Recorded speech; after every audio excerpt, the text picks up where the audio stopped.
In 1940, the Fallschirmjäger, Hitler's parachute troops, had spearheaded the German invasions of Norway, Belgium, and the Netherlands.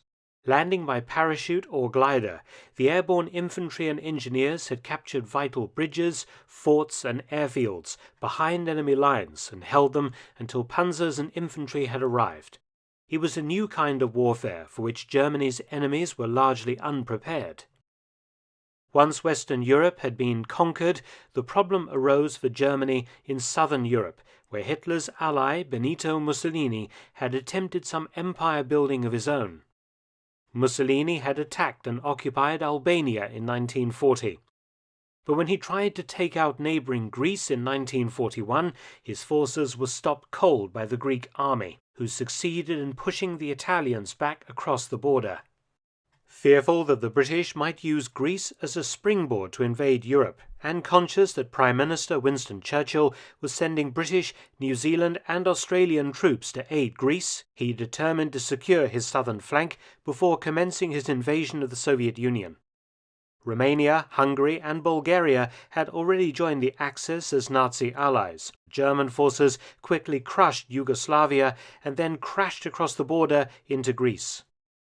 Operation Marita, the German invasion, commenced on the 6th of April 1941, the Germans invading from Bulgaria and Yugoslavia, outflanking the Greek defences arrayed to prevent an Italian incursion from Albania. The Germans quickly overwhelmed the main Greek defence line and swept south towards Athens. British, Australian and New Zealand forces retreated with the Greeks. Hitler intended to trap as many Allied units as possible that were fleeing south to be evacuated by ships of the Royal Navy.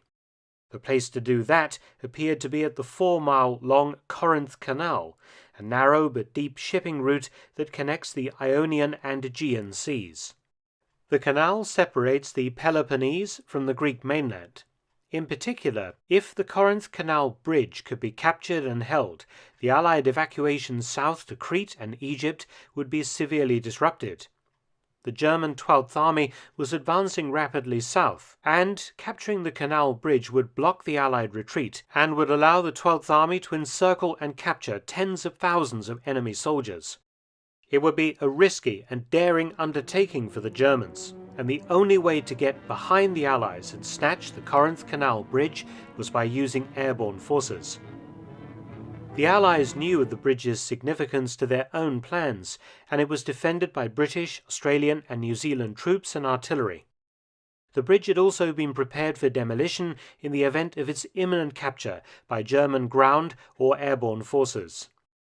The bridge was of absolutely vital importance to the Allies in Greece, providing the only route for units falling back to the Peloponnesian ports of Namphia, Monemvasia and Kalamata, and eventual evacuation by the Royal Navy to Crete or Egypt.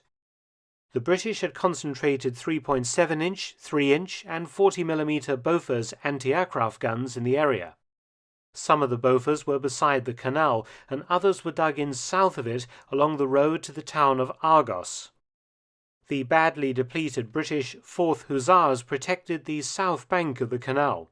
Though a tank unit, it only had 4 operational tanks remaining. Other units in the area included Australian infantry and New Zealanders. The unit selected for Operation Hannibal, as the German assault on the Corinth Canal Bridge was called, was Colonel Alfred Sturm's 2nd Parachute Regiment, numbering over 2,000 men. The best way to capture a bridge is by attacking both ends at once, and this was what the Germans intended to do. Firstly, German paratroopers would land close to both ends of the bridge in DFS 230 gliders to snatch the bridge and prevent its destruction.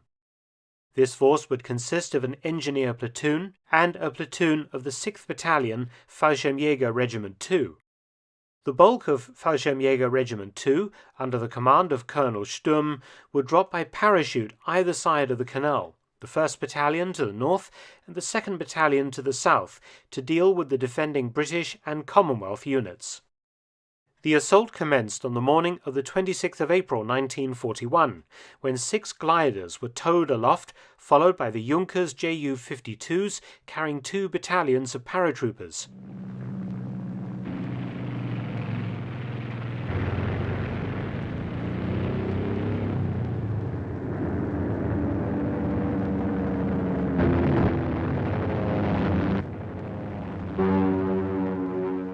German Junkers 87 Stuka dive bombers commenced bombing and strafing the Allied positions around the canal, knocking out some of the anti-aircraft guns, but not all of them. At 0725 hours, the first gliders appeared over the target and cast off. The surviving anti-aircraft guns opened up.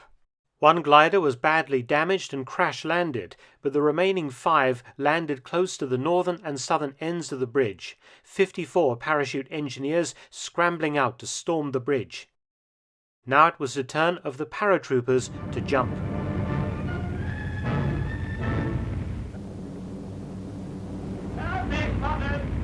Get ready.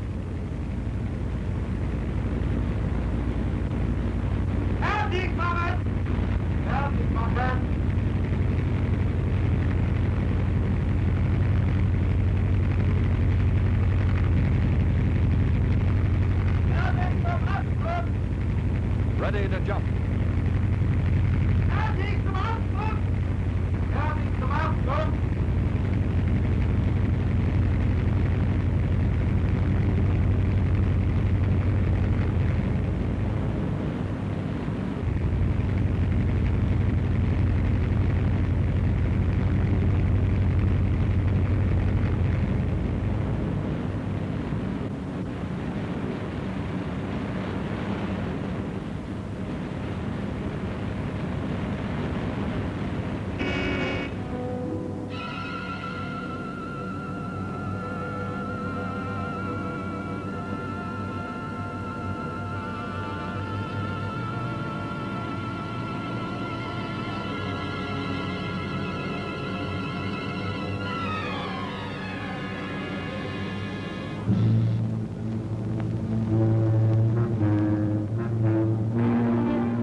Colonel Sturm and his paras had to push Allied forces away from the bridge, where a vicious fight was ongoing.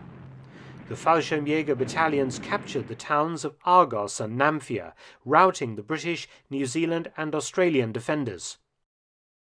In the meantime, the paratroopers landed by glider stormed the British anti-aircraft guns south of the bridge, and more engineers at the northern end moved onto the bridge and began to remove demolition charges from the structure, mistakenly piling them up on the bridge's roadway instead of hurling them into the Corinth Canal far below.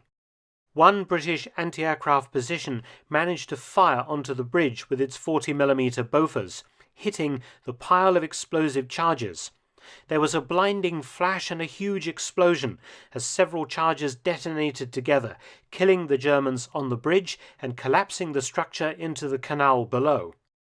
Once the bridge area was secure and the defenders defeated, Fallschirmjäger units used captured British vehicles and entered the town of Corinth, taking it soon afterwards. The attack was deemed a partial success. Of course, the bridge had been destroyed. The Germans lost 79 killed and missing and 158 wounded, but managed to capture over 1,400 Allied troops during the fighting at Corinth, Argos and Namfia. On the 28th of April, forward elements of the German 5th Panzer Division linked up with the Fallschirmjäger. By this time, the 2nd Fallschirmjäger Regiment had taken a further 10,500 prisoners, as retreating Allied forces found themselves trapped at Corinth against the canal. The Fallschirmjäger had proved once again what they were capable of. The next airborne operation that would involve them would be Germany's biggest and bloodiest of World War II, the attack on Crete, the last remaining Allied foothold in Greece. Thanks for watching. Please subscribe.